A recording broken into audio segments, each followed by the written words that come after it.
ঢাকাবাসী এবং দেশবাসী যারা সাঁতার জানেন না তাদের জন্য একটি চরম সুযোগ এসেছে ঢাকার রাস্তায় এই মুহূর্তে। দেখতে পাচ্ছেন এখানে কিন্তু চাইলে যারা সাঁতার জানেন না তারা সমুদ্র সৈকতের মতো এই রাস্তাটিকে উপভোগ করতে পারেন। এখানে কিন্তু ঠিক সমুদ্র সৈকতের মতোই ঢেউ হচ্ছে যখন গাড়িগুলো ছুটে যাচ্ছে।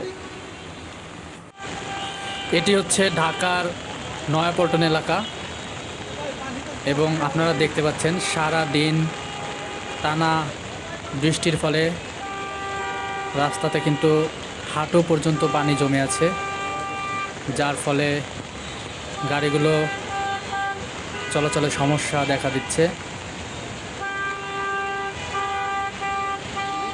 এবং ঢাকার প্রায় প্রতিটি রাস্তায় জ্যামের সৃষ্টি হয়েছে।